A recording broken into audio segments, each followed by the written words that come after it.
Ready, set, let's go. I like that little music. Tell me what you guys think about that music. It always makes me bounce a little bit when I hear it. I've been hearing it for a long time. Hey, I'm GDOVE, and you are kicking it with GDOVE, where we like to talk to some people that are doing some great things in the community, in the country, in the world. Just about 15, 16, 17 minutes. So get to know them a little bit, pique your interest so that you can do the rest of the research. Today, we're talking to a guy who's done some big things. It's Dr. Robert Franklin. He's a broadcast educator, award-winning producer, and a groundbreaking journalist. He won the Best Documentary Award at the 2018 Houston Black Film Festival for his film Rise, Mickey Leland, World Citizen, and he was also selected as the 2019 Educator of the Year by the Charles Young Buffalo Soldiers National Monument in Wilberforce, Ohio. I practiced saying that about 15 times. There's a lot of turns in my lips in that saying right there. Right now, Dr. Franklin serves as the station manager for Jazz 91 KCSM, the Bay Area's jazz station to the world. KCSM has their 60th anniversary jazz documentary coming up on Saturday, November the 1st. Starts at 2 p.m. at the Alameda Theater, 2317 Central Avenue in Alameda. We're going to talk about that and a whole lot more with Dr. Robert Franklin. How are you today? I'm good. How about you, Man, my mouth is tired just saying all those syllables and everything. There's a lot going on in the Charles Young Buffalo Soldiers National Monument in Wilberforce, Ohio. Whoa. So let's talk about your background just a little bit first, and then we'll get to this right here. Okay, so I read your bio. It looks like you've done great things in the documentary world, and you've also taught. And just tell us a little bit about your journey. Sure. My journey started many years ago in Jackson, Mississippi. I graduated from Jackson State University, Jackson, Mississippi, and wanted to do a little bit more than just be at home. So my journey started from Jackson. It took me to Arkansas, to Alabama, to Texas, to Colorado, to Texas again, and overseas, and finally here to San Mateo, California. And I'm in between those stops, I met a lot of interesting people, places, and experienced a great deal of radio and television related situations that really piqued my interest. And I love, as a result of those experiences, creating content that actually helps to provide information that educates, entertains, and at the same time bring issues that perhaps had not been observed to the public presence. Okay, so let's go back a little bit. You said Jackson, Mississippi. My family is from Meridian, so I don't know how close that is, but everybody says Mississippi, we're all kind of close to each other somewhere. My father, my mother, and my sister were all born in Meridian, and then my dad was in the Air Force, so he moved. He was stationed up in Ohio. And where my brother and I were born in Youngstown, Ohio. So I don't know how close it is to Wilberforce, but we've been chasing each other for a little while, one way or the other, you know. So what do you these documentaries? Well, let me just say this. I tell people about the radio program and everything. The California Historical Radio Society is the one who's helping promote this film and helping put it together. I don't let the title scare you. I know it sounds like something from the 1930s when you hear the Radio Society and all like that, but it's a great program, what they're doing out in Alameda. I'm on the board, or actually it's a committee is what we call it, not a board, but I always tell people when you go out there, it's not just about being a radio nerd. If you're a history person, if you're a person who loves documentaries, you need to go see this film, and you need to talk to people like Dr. Franklin, because to me, documentaries might be the best form of a television that there is, man. I mean, there's so many things that you can learn. So when you put together a documentary, a 90-minute piece, or even a 60-minute piece, how long does it actually take you to get that together? It takes weeks, I'll tell you, weeks, months. And we had an incredible production team out of New Jersey in Current, and we were able to work with them, and they were able to put the film together, collect all the pieces of audio and video, and get those important stories told in about a month and a half. And this was an incredible feat because, again, when we first looked at it, we were examining the possibility in July. Then we had to get the paperwork through, which took us into August. Then we were looking at the 2 weeks in August, then in September. So we were looking at about 8 weeks. And we put that on as a timetable to the production team, and they looked at it and they said, we can do it. And one of the things that we do as radio people and broadcast people is that we really can work on a time schedule. And we were able to lay out a production plan schedule, stay to it. We had extraordinary participation from our curators, individuals who participated in the film, and they turned around a wonderful product, polished, professional, compelling, entertaining, and informative. All of the things that you want a documentary to have, and one that moves. It has interspersed within it musical segments, jazz clips, and so forth. So it's a wonderful production, but we had a superior team that worked on the aesthetic, behind the scene, the writers, and more importantly, the presenters, the curators, the jazz participants who contributed their particular experiences that is being brought to life on the screen when listeners and viewers see this documentary. Now, people may not know how much work it takes to get some of these songs cleared. So everybody thinks, oh, I'm going to do this documentary, or I'm going to do this, I'm going to play this song, I'm going to play that song.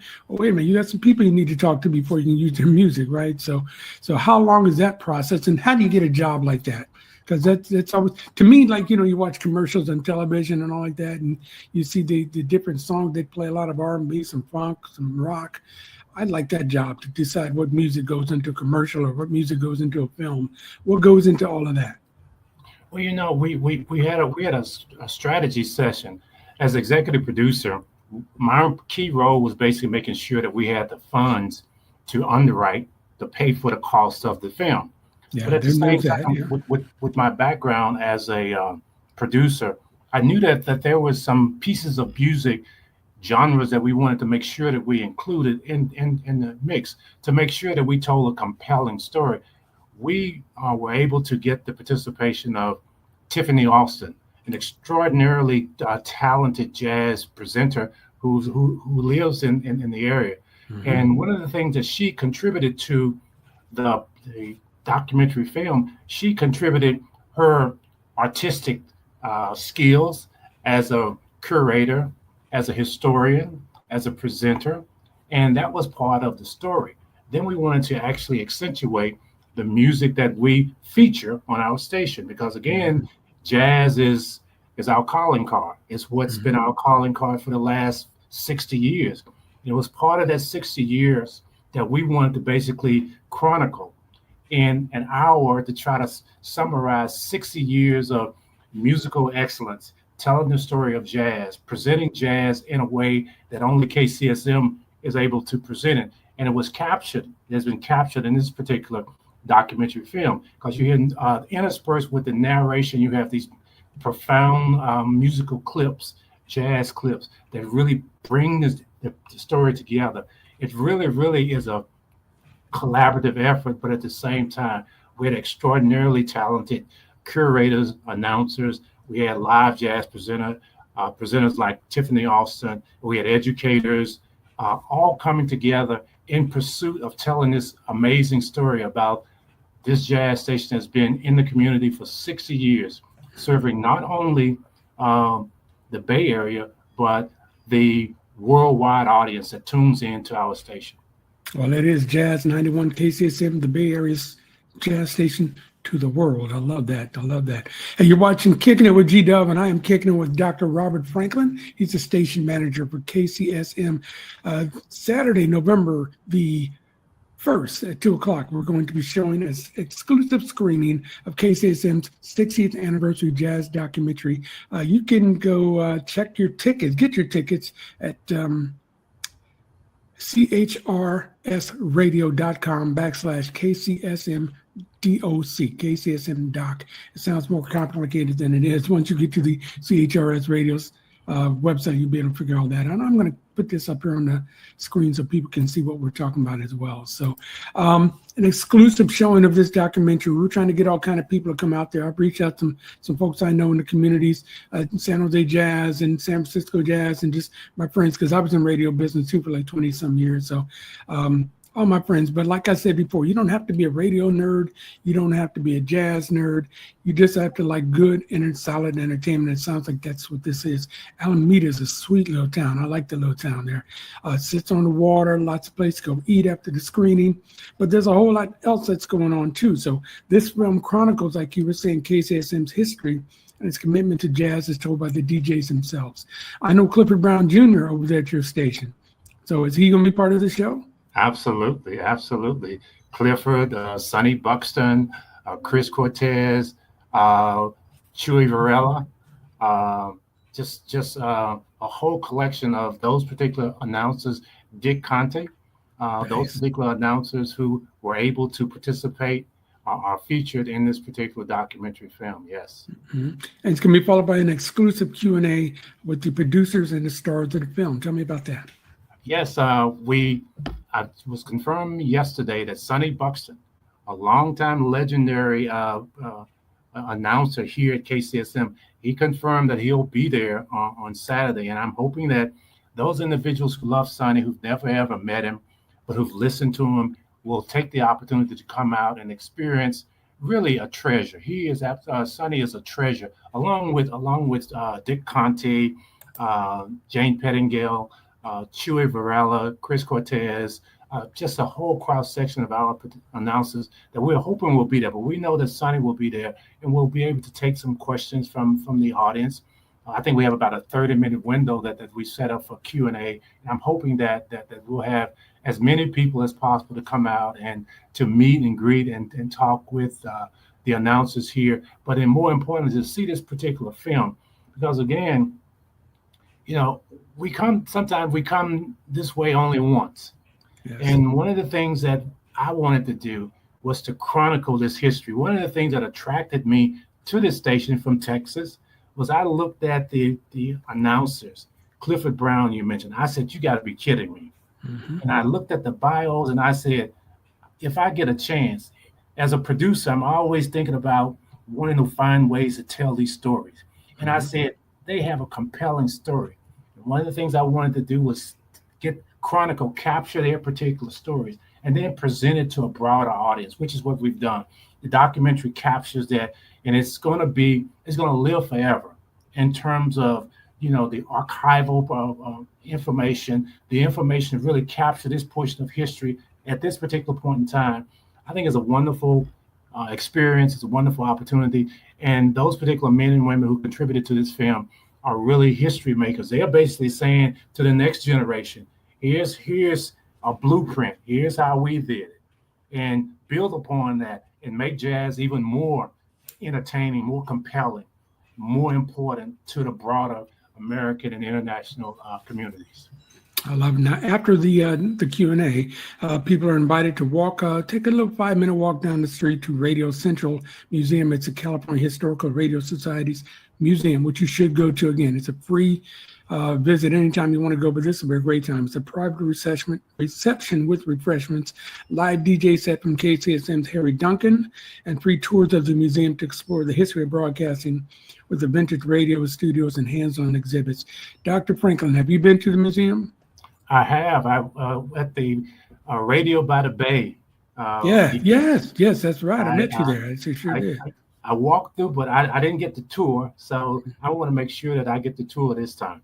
Yeah, I remember I met you there. You guys gave me your beanie. I meant to have it on just to show you that I did get it, but it's a great place. And again, like I said, if you're just a history buff, they've got radios this small and radios that are bigger than me that have from the 1900s, early 1900s on down to now, that they've got a great group of engineers that are retired from the radio world that got them all working again, TVs and everything. It's just, it's fascinating. And I'm not exaggerating. It's just really fascinating.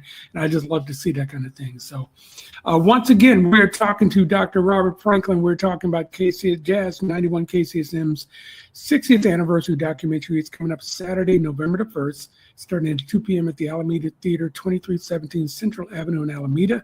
Get your tickets now at chrsradio.com/KCSMDOC. KCSMDOC. Okay, one more question I have for you. Where is my question? What would you consider your biggest highlight in the film? What just made you say, wow, that really came out good? That came out better than I thought it would. That just, or exactly did what I wanted it to do when I thought about putting that in there. What was it? You know, sometimes when testimonials are very, very important.